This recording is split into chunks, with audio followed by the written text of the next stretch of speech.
Estamos dialogando con Andrés Piñeiro acerca de las entrevistas martinadánicas.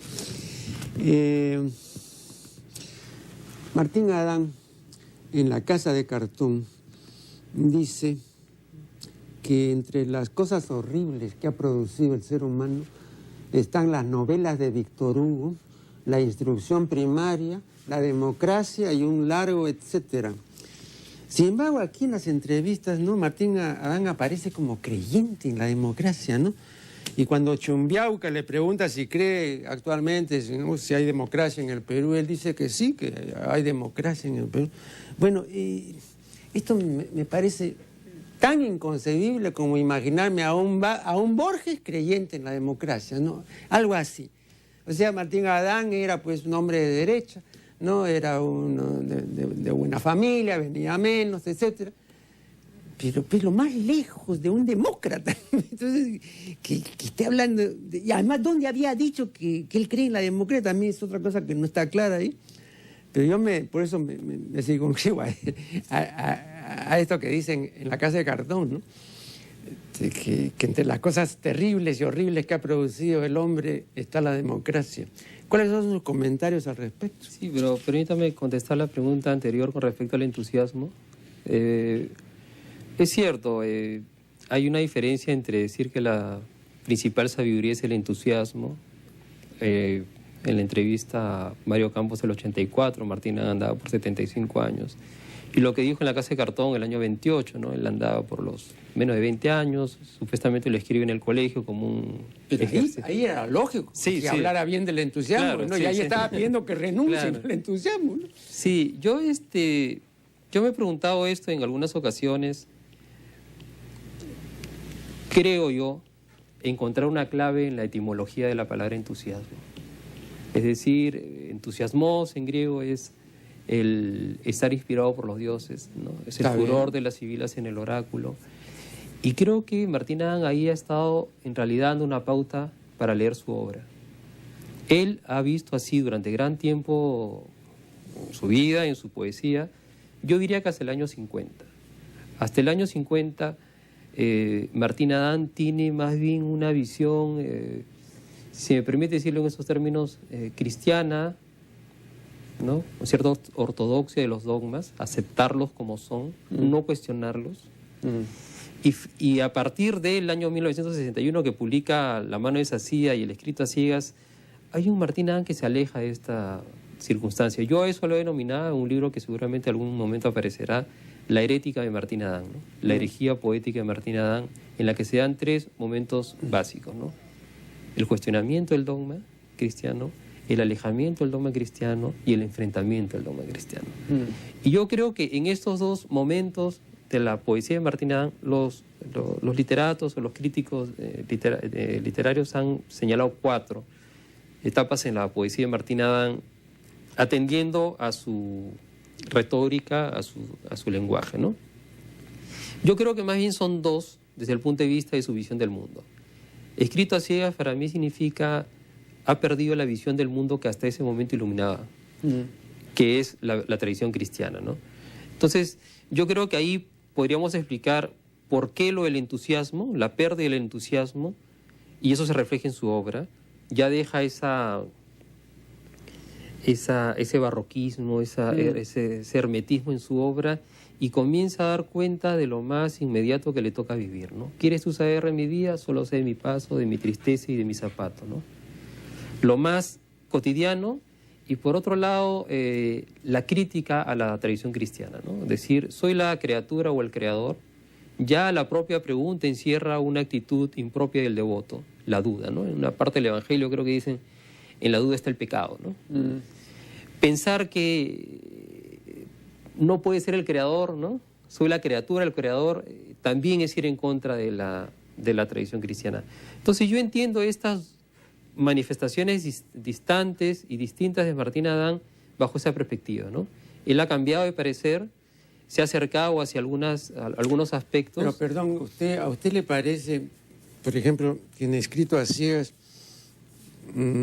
esa declaración reiterada de Martín Adán de que si la muerte no será mi vida y que si mi vida no será la muerte, ¿usted cree que eso es cristiano? Eso yo no lo veo en absoluto cristiano. Justamente por eso digo que a partir del escrito a ciegas él se distancia de la tradición cristiana.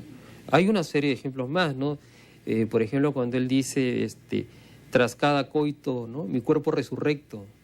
Uno no se salva o resucita a cada momento, es un acto único y irrepetible, ¿no? O yo no quiero ser yo, sino otro que se salvara. La salvación no es intransferible, ¿no? Y una serie de elementos más en la escrito a ciegas en la que él justamente se distancia y más adelante se confrontará. Él dirá en algún momento, fornico con mis religiones. Entonces, inclusive entra un lenguaje casi procaso, no sé, ¿no? Puede decir Machu Picchu, épica del pene erecto.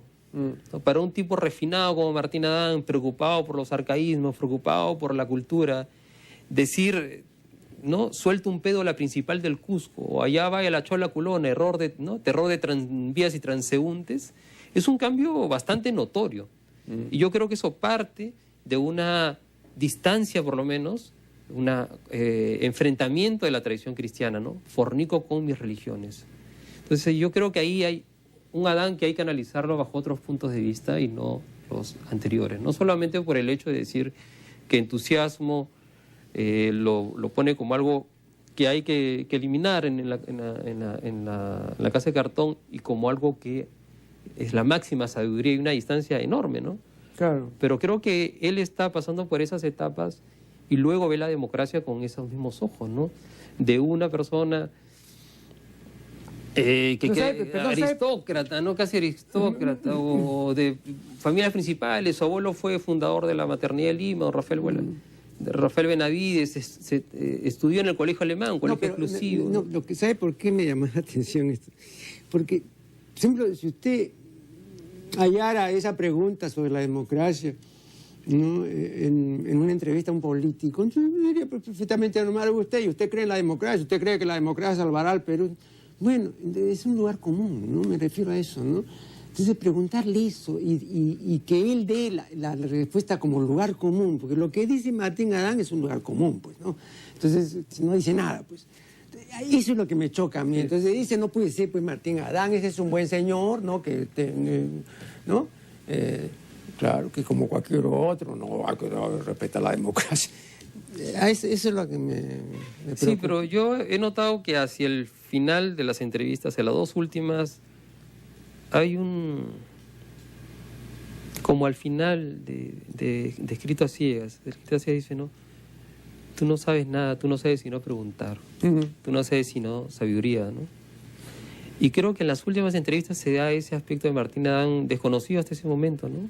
Entusiasmándose porque le celebren su cumpleaños, lamentando que no se haya casado, lamentando que no haya terminado siendo un abogado, él terminó derecho en la... Vea, en 1971, creo, o 70, no sé, uno de esos 2 años, o tal vez el 72, no, pero debe haber sido el 71 por ahí, hubo un homenaje que los poetas y los intelectuales le tributaron a Juan Gonzalo Ross. Y esto se llevó a cabo en este teatro que está junto al Segura. ¿Alcedo? Claro. La Sala Alcedo. Recuerdo que el que tuvo a su cargo la escenografía fue Carlos Tosi, que era una persona muy difícil, pero que tenía un buen gusto que era evidente, ¿no? Bien. Entre los que participó, ¿sabe quién estaba? Mario Campos, que por supuesto participó con su nombre o con su sobrenombre musical, que era Diego Mariscal. Y además cantaba muy bien, con mucho sentimiento, ¿no? Con mucha fuerza. Bueno, entonces nunca voy a olvidar esto. Termina no, que estuvo lleno el teatro, ¿no? Pero termina la actuación y el poeta había estado, ¿no? en la mezanina, ¿no? Y entonces todo el mundo le esperaba, pues, en el hall, ¿no? Para, bueno, congratularlo, abrazarlo, en fin. Bajó muy serio, ¿no? Con paso firme, ¿no? Decidido. Y dijo, ¿me acompaña, sí o no? Y entonces, así, nada más, ¿eh? Nada de felicitaciones, nada, no. Entonces, ¿y a dónde vamos? ¿Cómo a dónde? ¿A tomar? ¿Tú crees que estoy bromeando? Malcriadamente. Y Juan Gonzalo tiene cosas muy buenas, ¿no? Pero una cosa es eso y otra cosa es ya pues la conducta social, ¿no? Bueno, o sea, que era una... Bueno, años después lo he visto como colaborador de Caretas, recuerdo, hinchado, ¿no? Diciendo una serie de cosas insubstanciales, comentando, venido a menos, sin entusiasmo ahí sí completamente, ya vencido por el alcoholismo, etcétera, ¿no? Entonces era lamentable eso, ¿no? Pero para mí era lamentable también lo otro, ¿no? O sea, esos desplantes, esas cosas, ¿no? De que yo puedo, de que yo soy el poeta, la nueva generación, etcétera, ¿no? Yo creo que algo de esto también hay en Adán, ¿no? Un Adán es el Adán, por ejemplo, de este episodio vivencial que le digo yo, que tuvo con Cesario Martínez y Gregorio Martínez y Juan Ojeda, que en paz descanse. Bueno, Cesario también ya murió. Cesario me decía, me dedicó su libro diciendo para el ojo de Lima, pero yo en esa época estaba en el canal 14, recuerdo. Bueno, entonces creo que también hay eso, ¿no? Ese Martín Adán de esa época, del Palermo, de las trasnochadas y todo. Y un Martín Adán ya, pues que luego los años pesan y entonces el converso y todo. Entonces hay un cambio, digamos, ¿no? Que me parece sustancial. Un nuevo corte y ya volveremos.